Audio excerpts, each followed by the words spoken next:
Why does the devil want you asleep? Why? Why does the devil pay so much price to keep you asleep? Because it takes a lot to keep a warrior sleeping. Because we were created as warriors. We were created as kings. We were created in the order and in the class of God. It takes a lot to keep a warrior sleeping.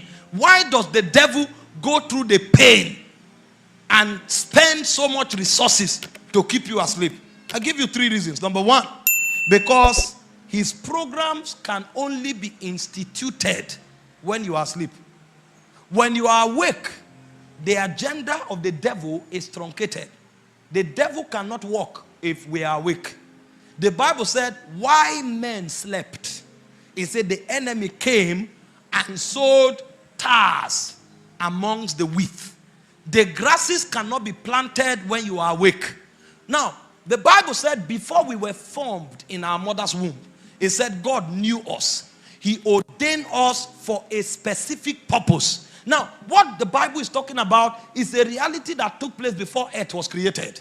And so before the foundation of the earth was created, God sat down and he knew everyone that will walk on the face of the earth in the dispensations that will walk. And so the way God sends his own errand is through men. And so when he was injecting you into your mother's womb, allocating you into your generation, there is an errand he injected in your spirit. Imagine before time began, God sat down and God knew your own lineage. Imagine how many people has come out of your own lineage.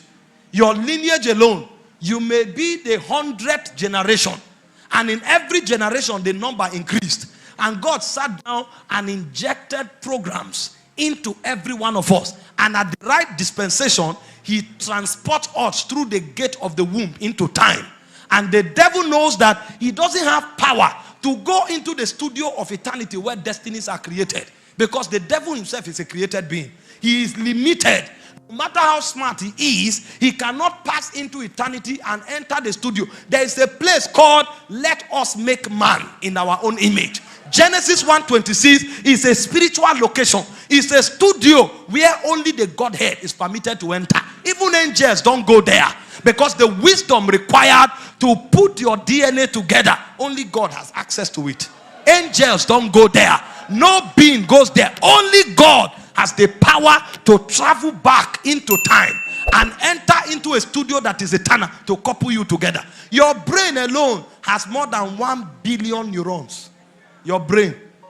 And every cell in your body is bigger than the galaxies. One cell. And you have more than 1 billion cells in your body. Now, what God put together, the machine he built called man, when God himself finished, he looked at it and he said, you are fearfully and wonderfully. You are fearfully and wonderfully made, because it is only man that has the capacity to host God.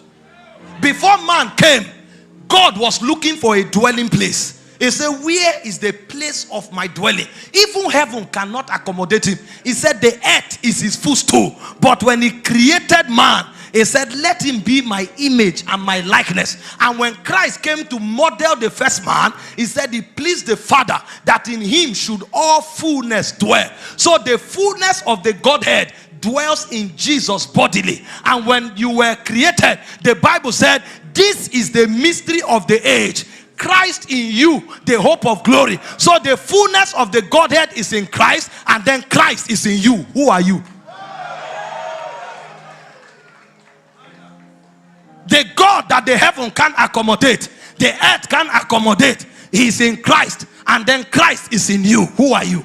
Because the devil knows he doesn't have enough power to go to where DNAs are coupled. What he does is that he waits in time.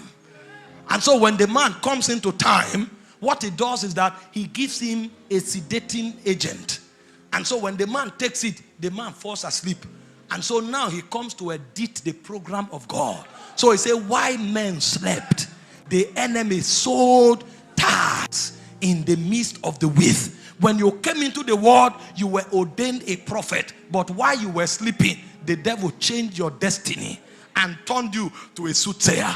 You were created to come into the world as a leader who will function in the order of a king. But before you came, the devil went through your grandfather and programmed something because he was asleep. And you came, you too were asleep, and you gave him permission, and he turned a king into a slave. He said, I have seen abomination on the face of the earth. He said, kings, princes are trekking, while beggars are riding on horses. So there's an abomination the devil brings into the human ecosystem, that he entered into the program God created, and he edited the program and perverted it. But the reason he had so much liberty to do it is because men slept.